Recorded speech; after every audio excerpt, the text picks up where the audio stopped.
Thanks so much for joining us here on Atlanta News First Plus. I'm Joy Lim Nakran. We're going to bring you extensive coverage, as we have been throughout the day, on Hurricane Helene. It has been upgraded to a Category 2 storm at this time, and we're showing you this radar as it's churning off of the coast of the United States, expected to make landfall a little bit later today, and certainly upgrade. And of course, we are expected to have impacts right here in Georgia. I want to show you some footage of researchers actually flying into the storm here, giving you a look at what they're seeing, and you can see the activity and the clouds there, and really what many people would describe as sort of angry skies as well. I also want to show you some footage off of Cedar Key, Florida. This is where you can see again the kind of angry ocean, if you can put an emotion to what the ocean might be looking like at that time. And you can see preparations underway as well. I also want to let you know that our Cutter Martin has been, First Alert Meteorologist Cutter Martin has been down in Perry, Florida, about 52 miles east of Tallahassee, been monitoring conditions there. Let's look at some of the footage captured by his crew. I believe it's going to be a lot more serious than the last one we had, Yeah, so you can see some businesses, some buildings boarded up there as people are trying to prepare for this storm. And again, it is expected to make landfall, impacting the Big Bend area, Steinhatchee, Florida. Here in Georgia, of course, our state agencies are preparing for the worst, hoping for the best, preparing for the worst as this storm does approach Georgia. And the storm is likely to bring heavy rain to our area, strong winds, widespread power outages as well. Georgia Emergency Management Agency headquarters, GEMA as you know it, and other agencies looking towards this heavy wind, this rain coming our way, and they're having to approach this storm a little bit differently, is what they're telling our reporters on Atlanta News First. That's because they can't move crews from one part of the state to the other, because the entire state is expected to feel the impacts of Helene.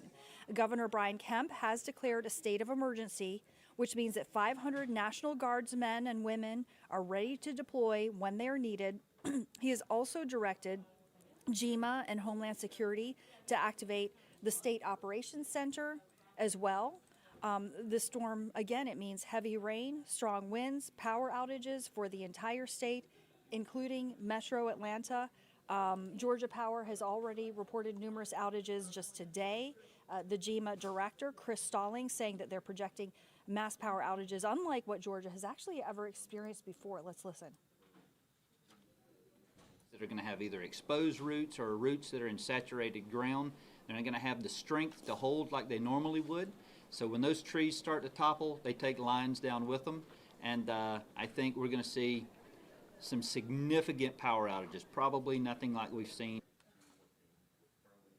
And those winds are going to be blowing against trees.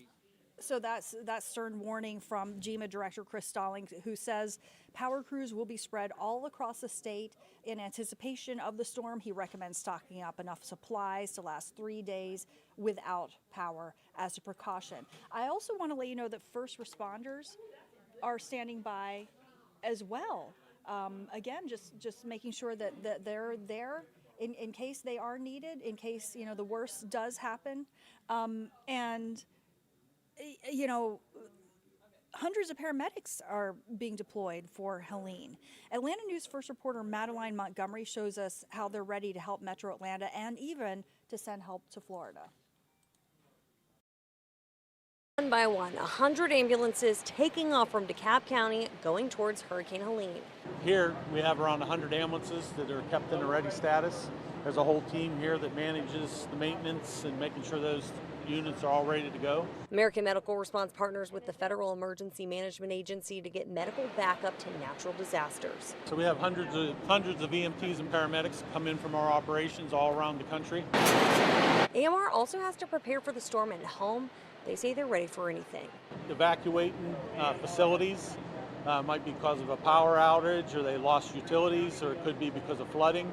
from a hurricane. They work closely with local emergency operations centers when dispatching to get to calls safely. The fire department can communicate with us and give us that key information to reroute, to go around, trees down, power lines down. Cities, counties across the metro preparing their first responders for the storm. Atlanta Fire Rescue Department is prepared to assist with everything from swift water rescues to downed tree removals if necessary.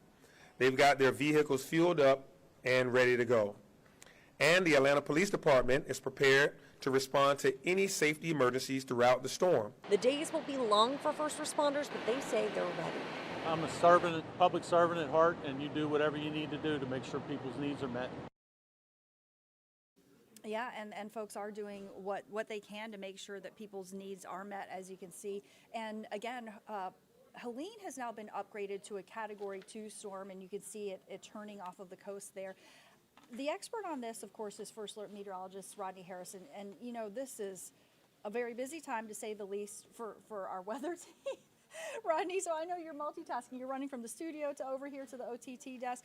What max do we have you on? Sorry to talk in the lingo for the people, but letting them in on how we do things. What max do we have you on today? We are on max 4, Joy. We're on max 4. Okay, so I'm going to hand things over to the expert, First Alert Meteorologist Rodney Harris. So what do we expect with this storm? It's going to get pretty bad here, Joy. And Joy is saying I'm multitasking because what you could not see is I got me a little food that I brought over here, too. We have to multitask. Just like everybody else, it's going to be that type of a 24 hours here as we kind of buckle down. So, Joy, what you're seeing right now, that is Hurricane Helene that is currently over the Gulf of Mexico as we speak. It is a Category 2 hurricane with 100-mile-per-hour winds. So Helene has increased in strength since yesterday, and we do anticipate Helene continuing to increase in strength throughout the course of your day today. So this is a strong, powerful storm already, and it will continue to be so here throughout the course of the day. Here we go. So I'm First Alert Meteorologist Rodney Harris. Category 2 right now. We are forecasting Helene to become a Category 3 major hurricane at some point either this morning or going into the afternoon. For perspective, that wind needs to get up to 115 miles per hour for that to happen. So that's something that we're going to be watching for you very carefully. I want to switch over from the satellite to the radar because even though the center of Helene is still in the Gulf of Mexico, you can see where the rain bands are already impacting Florida. So this is already having an impact with rain and wind in Florida as we speak, and that's something that will continue, of course, throughout the course of the day today. So landfall for Helene will be tonight around 8 p.m., if not a little bit later, and that will happen along the Big Bend region of Florida near Tallahassee. Category 3 major hurricane is what we are forecasting tonight when Helene makes its landfall in Florida. And as you can see, a lot hadn't changed since yesterday with the track. It's still moving into South Georgia very early Friday morning by 2 a.m., and Helene will track through North Georgia on Friday morning, basically during your commute as a tropical storm. So what you're going to see with this track is that it keeps kind of wobbling back and forth. That line, sometimes it's in East Georgia, sometimes it's in West Georgia. It doesn't really matter at this point. The fact that Helene is tracking through North Georgia, you will feel the impacts of rain and wind, regardless of where exactly that track sets up. The reason why it's important for us is because the further west that track is, the higher our impacts in metro Atlanta, because the worst is always east of the center. The further east the track is, the less our impacts are because of that activity being more in South Carolina. But it's such a large storm, it doesn't matter at this point where that line is. We know we're going to feel the impacts, and you will see the potential for trees and power lines coming down regardless of exactly where that line sets up. But that track is a little bit east of metro Atlanta, which means our rain and wind impact is a little bit lower tonight, but still enough to where it could be dangerous. So I want to walk you through your forecast day part by day part so you can know exactly what to expect here across North Georgia. We see showers right now that will continue for the rest of your morning. Not really a big deal right now. It's just showers. This afternoon, we're going to start to see periods of heavy rain. The wind will also pick up this afternoon as well. I'm forecasting a wind gust of about 20 miles per hour. That's equivalent to a cold front moving in. So you'll notice heavy rain and a breezy afternoon.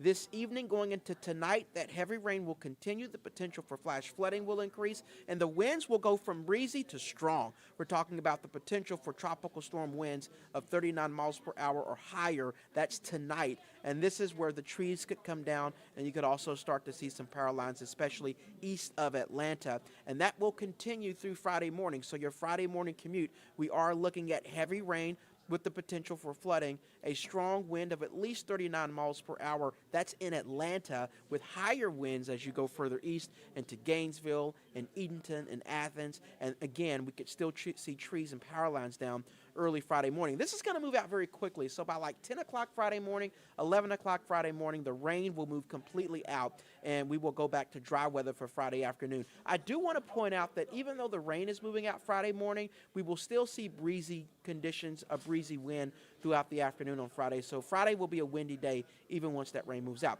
Here is a complete breakdown of the wind forecast itself. So what you see in yellow, that is a 20-mile-per-hour wind gust, and that will start to increase in metro Atlanta this afternoon. Again, this is the equivalent of a cold front moving through. Tonight, when the orange pops up, that is a tropical storm wind gust of at least 39 miles per hour, and that's happening for us basically around midnight and later, especially east of Atlanta. And then as we get into Friday morning, notice how that orange starts to move north of us. And this is what I was talking about in terms of it staying breezy throughout the day on Friday. The winds are still gusting to around 20 miles per hour Friday afternoon. So even though the wind won't be as strong Friday afternoon as it will be Friday morning, you will still notice that breeze in the air. It'll be basically a windy and dry Friday afternoon. So we picked up about 3.5 inches of rain on Wednesday here in metro Atlanta. And we are forecasting at least 3 more inches of rain from now through Friday. So that's a ton of rain. And as you can see, there are some periods, little pockets there of red that are popping up, which indicate 6 additional inches of rain. But it's important to make sure that you know that yesterday we were giving you these really high rainfall totals. They're not as high today because we've already picked up part of that rain. We've already picked up more than 3 inches of rain. So when you add the 3 inches of rain that we've already seen, plus 3 additional inches of rain, that's 6 total inches for Atlanta for this entire event.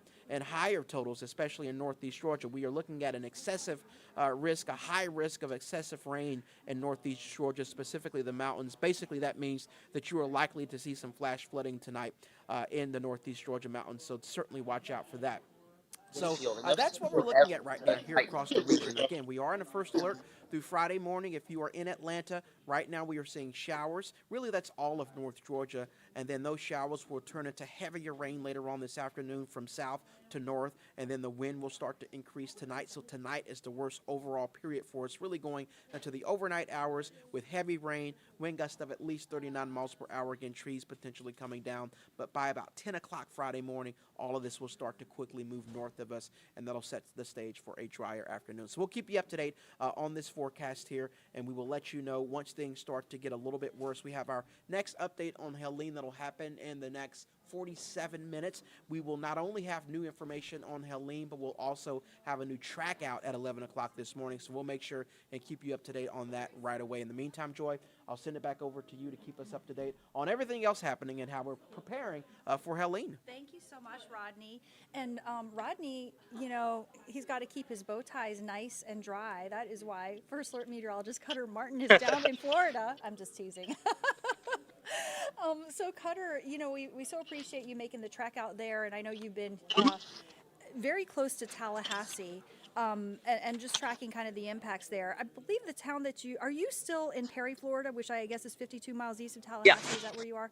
Okay. Yeah, we're Perry, Florida, Taylor County, and it's kind of southeast, kind of around the Big Bend. So Tallahassee is inland on the west side of the Big Bend of Florida. We are a little further south, only 12, 13 miles from the beach, and on the other side of the Big Bend, Joy. Yeah, so, you know, Rodney kind of laid out a little bit of the context in terms of how we see this Category 2 hurricane now spinning off of the coast, and it seems to be in the Gulf area, if I'm not mistaken. So it's expected to make the landfall, you know, have a direct hit on Steinhatchee, Big Bend area, which we've seen before in other previous hurricanes and storms. Yeah. Where are you in relation to that, and how is it impacting your area right now? You know, Joy, that's actually kind of hit one story there, and I'm going to walk around here, and we're at the Hampton Inn, and service is a little spotty. Oh, slowly, maybe that'll help.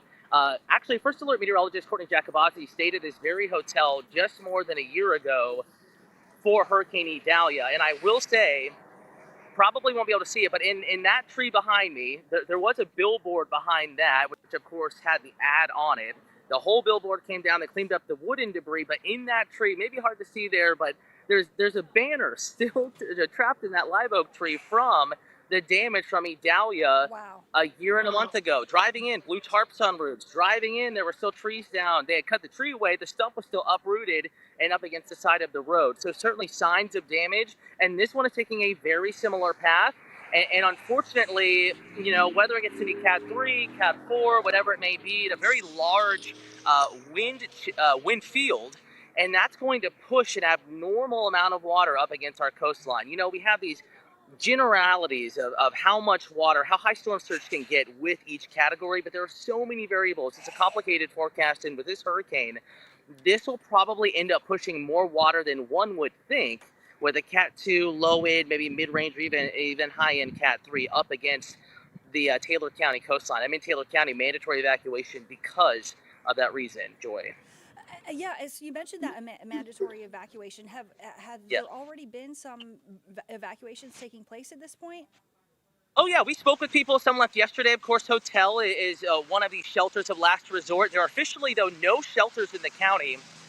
Some businesses are staying open, and I know people may scoff at that and say, why are they staying open? They just want to make money. They're going to price gouge or something like that. And there are cases like that, none reported in Taylor County so far, but I want to look across US 19 here. And it's a little hard. Can't really zoom in.